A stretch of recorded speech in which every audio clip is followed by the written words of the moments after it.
Hi, boys and girls. Mrs. Montes here. I'm here with Anna today, and today we are going to talk about ask and answer questions. Today we're going to be talking about question words. Mommy. And Anna and I made a poster, didn't we, Anna? Right before we started that looks like this, and it has some question words on it. And Anna, what did you tell me that was the same about all those question words that you noticed? You said They all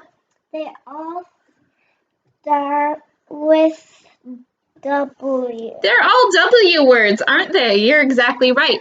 This first word is why. We have a little picture here. Why? You might want to ask why. This word is what. So you might want to ask what. And there's a question of some object or pictures of some objects on that one. There's a fish and there's a book. You might have some what questions. And the other W word on our poster is where. Where is going to be a place. So we have a house and we have some trees. Maybe a forest would be a where. Why, what, where. Anna, can you hold this for us so we can remember our question words? And we're going to think about those question words today. And I have another W word. This book is called Whales, and it's written by Laura Marsh. She is the author. This is a non-fiction book. That means it's a real book with real facts.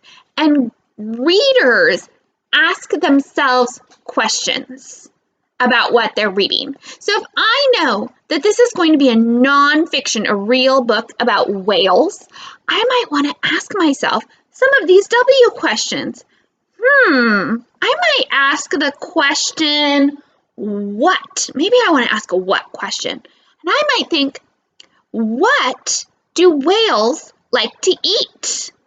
And maybe when I read this book, I might find the answer of what do whales like to eat. I want you to think of a question that you might have about whales. You think of a question too, okay? Okay. Think in your brain.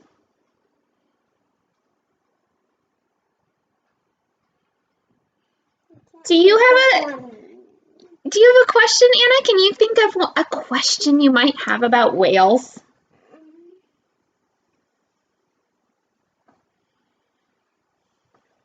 Yes, I do. Okay, what's your question about whales? If they're so big and beautiful, well, why are they big? Ooh, that's a great question. So you asked a why question.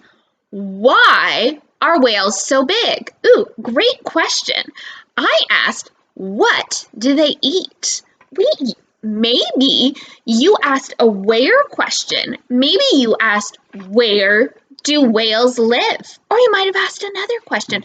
We're going to read our book and see if we can find the answer to any of our questions. Okay? Whales. I like this book. On the move. When animals travel from one region or habitat to another, it's called migration. Animals migrate in search of food or a mate. Migration helps animals survive on Earth. Many animals migrate. The sperm whale is one of them. It says, what animal is longer than a school bus, has the largest brain of any animal, is one of the greatest divers in the world? A sperm whale. Wow, longer than a school bus. That didn't tell us why they're so big, but that told us how big they are, didn't it? Wondrous whales. Sperm whales are amazing creatures. They are the largest toothed predator on the planet. Males are larger than females. Males weigh up to 50 tons and grow up to 60 feet long. That's not just big, that's huge. Wow. Very big. Very A big. whale. A sperm whale's head is big too. It makes up 1/3 of its entire body length. What is its eye? Its brain is the largest of any animal on Earth and weighs as much as 20 pounds. What's the eye on this thing? Sperm whales get their name from a waxy material in their heads. It's called spermaceti. You say it like this, spermaceti. But scientists don't really know what its purpose is. So it sounds like scientists have some questions about whales too. They always have questions. Yeah, we know a lot about sperm whales. Skin, dark gray or black and wrinkled like a prune. Tail fluke powers a sperm whale to swim up to 23 miles an hour. The tail fluke is about 16 feet from tip to tip. Flippers help steer the whale. Ooh, so if you had that question, why do whales have those fins on the side of their body? Then that was the answer.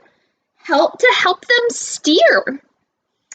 Head. Sperm whales have a massive head and rounded forehead. Blowhole. Used for breathing, sperm whales can hold their breath for up to 90 minutes. Big teeth. A sperm whale's lower jaw has 36 to 50 teeth.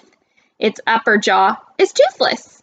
Sperm whales are carnivores. Ooh, so that answered one of my questions, didn't it? I asked, if we go back to this poster, I said, what do whales eat? This just told me that sperm whales are carnivores, and I know that a carnivore means that they eat meat. I wonder if they eat fish, maybe. I wonder if they eat shrimp. Ooh, good question. Female sperm whales travel in family groups called pods. There are 15 to 20 females and their young in a pod. Pods are led by an older female. She guides the whales to the best feeding grounds. Males usually leave their pods when they are between 4 and 21 years old. Then they join bachelor groups of up to 50 males. The largest and oldest males tend to swim alone. Why is being in a pod important? Ooh, that was a why question. Sperm whales in a pod stick together as they travel. They protect and care for the sick, young, and injured. They make sure that every whale is fed. This is important protection since sperm whales migrate very long distances. Some swim enough miles in their lifetime to circle the earth several times. They migrate according to the season. In the fall, sperm whales migrate toward the equator to look for a mate. Whales are mammals. Baby whales are born live and drink their mother's milk for the first 2 years or so of life. Young whales are called calves. Ooh, so if you had the question of what is a baby whale called, we just learned the answer. What did they say, Anna? A young whale is called a Calf. a calf. And over here, it's a why question. So if anyone asks why do they go in pods, that's your answer. What was the answer? The answer is they make sure everybody's fed and that nobody gets hurt. Very good. And things like families. Yeah, we're going to stop our book right there for today. I want to know what your questions were. If you want to send them to me, I would love to hear if they got answered. And today and this week, when you are doing your reading, try and pick at least one nonfiction book, one book that's about something real, and ask yourself questions. Ask yourself questions because that's what readers do. Why, what, and where. That's right. Ask yourself why, what, and where. Great job, boys and girls. Keep reading.